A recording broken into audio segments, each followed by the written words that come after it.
ना नहीं जानता। बहरहाल ख़वातीन व हज़रात अस्सलाम वालेकुम।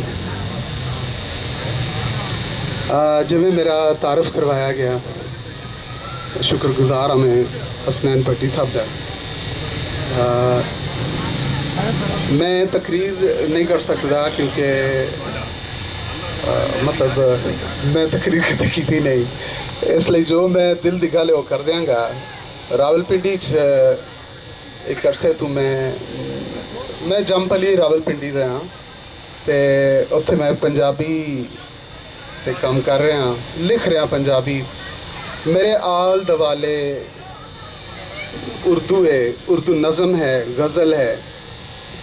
तो मैनू अच्छा पहले मेरे लहजे ते थोड़ा जा मैं माफ़ी चाहूँगा कि मेरा लहजा वो बिल्कुल पंजाबी ठेठ पंजाबी नहीं, लेकिन मेरा कलम पंजाबी है, मेरी सोच पंजाबी है, तो मेरा सब कुछ पंजाबी है अल्हम्दुलिल्लाह।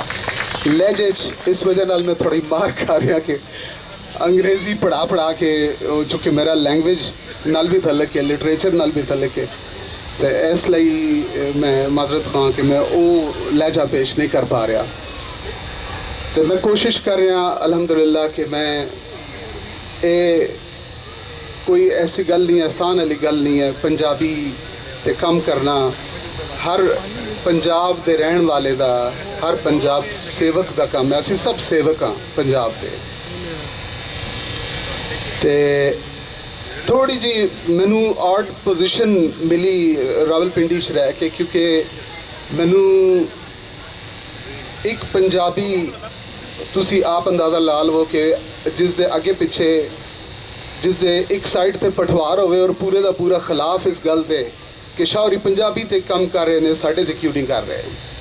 तो दूजे पासे साढ़े बड़े प्यारे दोस्त ने उर्दू वाले भी ने, नज़म गज़ल वाले दोस्त ने, तो वो भी शायद कोई गिला गुजार होन, मैं नहीं कहता, लेकिन मैं कोई थोड़ा जा अपने आप को कल्ला समझदा रहा। लेकिन मैनू यकीन है कि इंशाल्लाह हुण मैं कल्ला नहीं हाँ।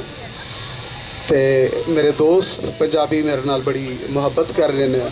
तो मेरा जिहड़ा तल्लक है वो जिस सूफी घराने नाल है, वो उसका एक अपना पंजाबी विच कंट्रीब्यूशन है।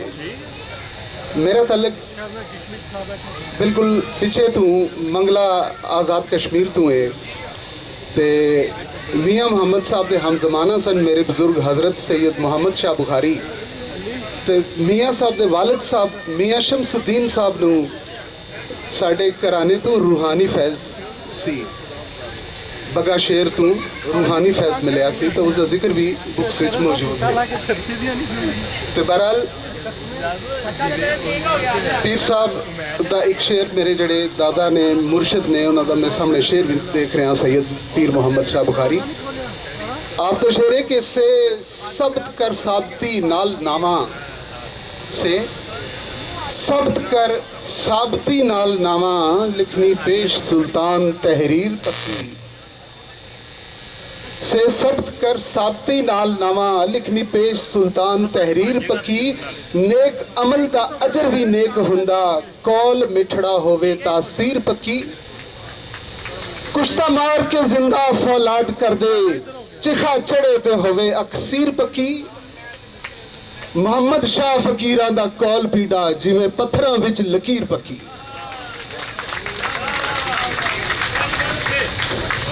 जज़ाकल्लाह। तो मेरा एक शेर